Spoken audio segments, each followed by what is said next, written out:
Hey guys, before we get into this video, I have timestamps on the screen right now and in the description below. I'd recommend watching the full video for the best chance at beating the Guardian. So without further ado, let's get to the video. What is up everyone? It is Zayman and today I am bringing you the easiest boss guide for the boss of the new map, Citadelle Des Mort, the Guardian. By the way, that's some like Rick and Morty type name for this map, is it not? But that's besides the point. Guys, this strategy makes this boss quite possibly the easiest boss in Call of Duty Zombies history. Using this strategy, you are more or less guaranteed to beat him in about 7 minutes. This works in solo and in squads, so if you do it in squads, it will obviously take a bit longer because he has more health. But for solo, I've beaten him like 5 times already using this, and it is always consistently 7 to 8 minutes. Before we get into this video, if you watch this and beat the boss using this guide, please come back and tell me you did on my Patient 13 video, which is linked in the description if you need it. I loved reading the success stories of other players. And guys, I am trying to get to 1,000 subscribers for Christmas. So if you enjoyed it, or even if you didn't enjoy this video, I would very much appreciate your subscription to the channel. I give you the gift of the easiest boss fight ever, and all I ask is that you give me the gift of 1,000 subscribers this Christmas. So, for the class you want to bring, this might shock you guys to hear, but this strategy is so easy that you could pretty much do it with any class because there is one secret on the map and in the augments that you will use to beat him. Now, to give you the absolute best shot, you're going to want to bring the red frenzy augment. For those of you that don't know what this does, this replenishes your armor on use. It makes it so that your kills replenish your armor, and it makes it so that your armor absorbs all incoming damage. Basically, it gives you invulnerability, and it allows you to keep that invulnerability as you get kills. For equipment, I would bring the stim shot to quickly replenish health, and for the lethal, I'd bring the Stimtex grenades so you can stick the boss in his higher up crit spots because we will not be attacking them normally using this strategy. For the gobblegums, you're going to want to bring in the blue armor gobblegum, the insta-kill gobblegum, and a perkaholic gobblegum. The armor gobblegum continues to be one of, if not the best gobblegums in the entire game because it replenishes your armor and triples, I believe, the durability of that armor for like 5 minutes, which is just insane. The perkaholic gobblegum is an emergency gobblegum for the boss fight. If you go down, you can pop it and get all your perks back because you will need to replenish melee macchiato if you lose it, and perkaholic is the easiest way. If you're playing in a squad, I would recommend bringing Phoenix up instead of the insta-kill gobblegum because if your teammate goes down and you do not have Phoenix up, you're going to leave that sucker to die. You're not going to revive him. You don't need to for this strategy. So bring Phoenix up so you can at least revive them for free, I think, once. And as I mentioned, melee macchiato, this is now the perfect segue to the augments that you will need to bring. Melee macchiato with the swords can produce some crazy results. I'm sure you've seen online some of the builds people are talking about. I've seen a lot of people saying to use the faster melee augment, but guys, that is just terrible advice. If you really want to be overpowered, use the vampiric extraction augment. This makes it so that you replenish health with every melee. Now that alone you might say is pretty good, but what you might not know is that the fully charged lion sword's passive ability is to replenish your armor. Yes, you heard that right, replenish your armor on every hit. So what this means is that if you're using the lion sword and if you fully charge it and just never use your ult, because honestly the ults are underwhelming, you are replenishing both your health and armor with every swing. And so now with that combination, we have something that will let us destroy the boss. Now before you just jump in, hold on, there is a strategy behind this, so let's talk through what that strategy is. First, to understand the strategy, we have to understand the boss and his mechanics. Guys, I'll give my thoughts on this map in a separate video, but what I will say is that unlike Patient 13, the Guardian is more or less the standard bread and butter zombies boss that we've ever had ever. He has 3 phases, and each phase is signaled by him walking to the middle of the map and crystallizing or freezing, and just as before with Patient 13, after phase 1, the special zombie, the doppelgas, starts spawning regularly, and after phase 2, the amalgam spawns, but it is at a slower rate than the doppelgast. His set of attacks doesn't really change in between each phase. They rather just get faster and they do a wider sweep of damage. And so we'll talk about how that works in a minute. I believe he only has 4 attacks. The first, which he does when you are right up next to him, is a stomp attack. The second is a fireball spit attack that leaves pits of fire on the ground that really do melt your health. Now, right here is that aside. This is what I was talking about with regards to the sweep of damage. In phase 1, he'll shoot 1 fireball. In phase 2, he'll shoot 3. I'm not sure what he does in phase 3. To be honest, it doesn't matter for the strategy. The third attack is a hammer slam attack that sends a streak of lava in the direction the hammer was slammed. And the fourth is a jump attack, and you can see where he's going to land. It does like a little target on the ground when he jumps. Because we are going to be using the sword, though, we can basically force him to primarily do the stomp attack over and over, since we'll be up on him the whole time. Now, I will be honest with you, all of his attacks do a lot of damage. He can basically one-hit you if you don't have armor. So, it is extremely important to make sure in this fight that you have armor and you make sure that your health does not get too low, because it is very easy to get one-shot. This is why we brought the stem shots, because once your health starts to drip, it really takes a long time to come back, and so you can just stem shot that and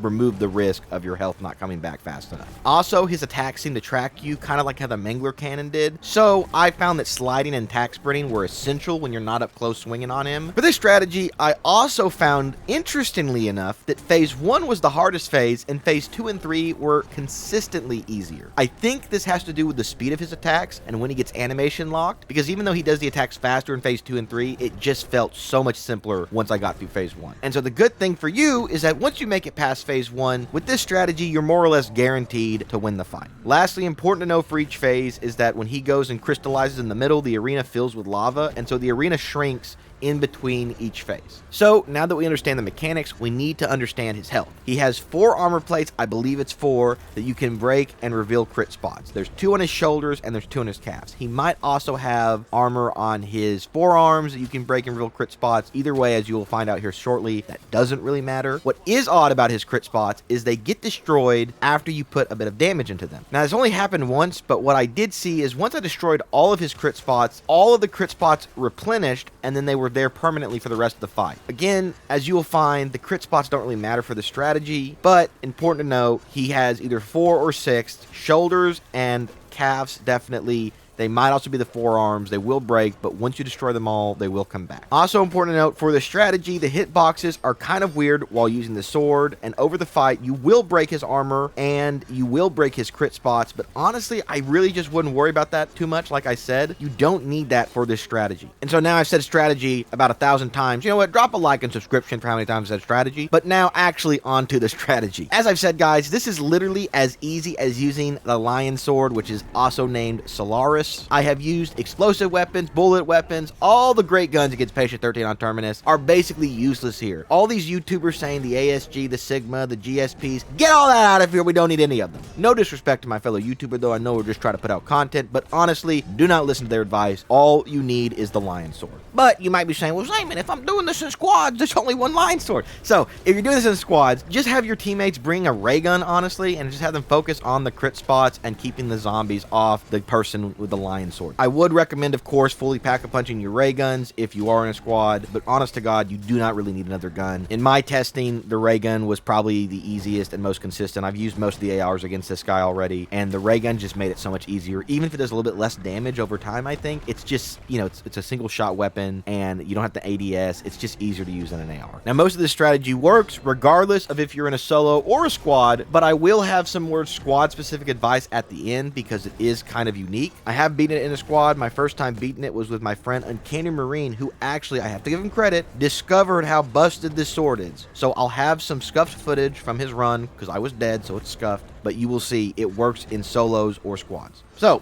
if you have the Lion Sword, your goal is to be up close and personal with the Guardian and basically force him to only use stomp attacks. The positioning is extremely important, but there's a few things I want to say before we get to the positioning. So like I already said, just on basic sword mechanics, charging up every sword with around 20 kills will give each sword the ability to use an ultimate move. While fully charged, every sword does have a special effect. The Lion's special effect, being a light elemental sword, is replenishing armor. Like, what? How does that even... Okay, doesn't matter. Point is, you don't want to use the ult. You just fully charge it. Also, every sword can parry attacks using the ADS button, but for some reason, I found the parry window for the Lion Sword just feels way longer than the other 3. While the Guardian is stomping, as long as you parry before his foot comes down, you have like a 5-second window in which your sword will negate all damage from his attack. So this is extremely useful for giving the person with the Lion Sword extra time to reposition, replenish armor, or just let their health recharge. Now on positioning, the Guardian stomps with his right foot, so while convinced conventional thinking would make you think to stay on his left side, hugging his right side while always rotating towards his rear is a far better strategy. It's pretty easy for him to knock you out of place, so if he does, get back to his right side as fast as possible. Parry if you have to deflect an attack or two, and then once again start swinging. Over time, he will chip away your armor, and when he gets close, you need to replenish it. Like I said, his attacks can one-shot you with no armor, so do not get greedy. Slide away from him so you move faster and then replenish the armor. Luckily for you, as with Patient 13, there are zombies that spawn and will drop extra armor and ammo. Also lucky for you, like Patient 13, the Guardian does a pretty good job of killing most of them as long as he's stomping. Even more lucky for you, and unlike Patient 13, the zombies seem to drop the armor and ammo even if killed by the Guardian. So while replenishing this armor when you're sliding around, you should have a pretty easy time finding more on the ground. This holds true even for the Amalgam and the Doppelgast. He pretty much will stomp kill every enemy that swarms you. Now, what I will say is that while he does a good job of killing the zombies, before getting close to him, it is not a bad idea to wipe out some of the horde, especially in phase 1, which again, I said, seems to be the most difficult, at least for me. I cannot say enough, patience is really important here.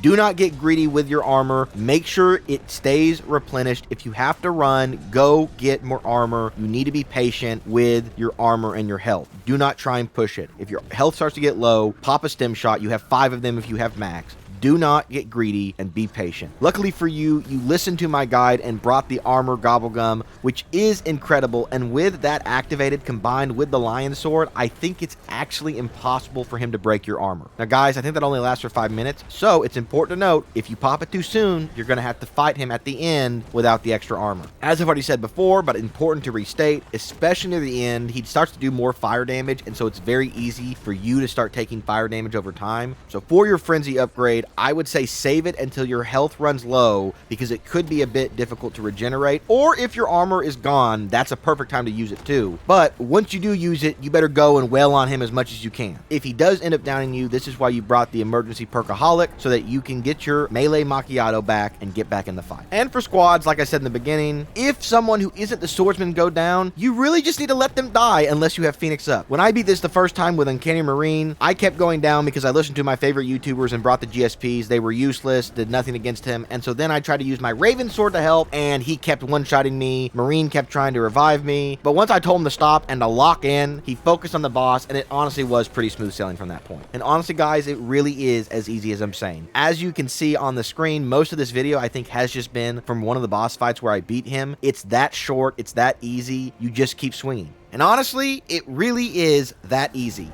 Use the fully charged lion sword, keep your position on his right side, and just don't stop swinging. Once you kill him, remember to pick up the amulet to trigger the ending cutscene and to beat the Easter egg. Now, like I said at the start, if you enjoyed this video, I would very much appreciate a like, a comment, and a subscription. Let me know, did this strategy help you beat him? Do you have a different strategy that works better than this? Did you enjoy this map or did you not? Personally, I think this map leaves a lot to be desired. I will give my full review in a different video. And also what I will say, if you have a different strategy that you think works better, you're welcome to put it, although I really doubt you're going to be able to find one that works better and is safer than this. Other than that, I hope you all have a fantastic day. I hope you all beat the boss this weekend, and I'll catch you later.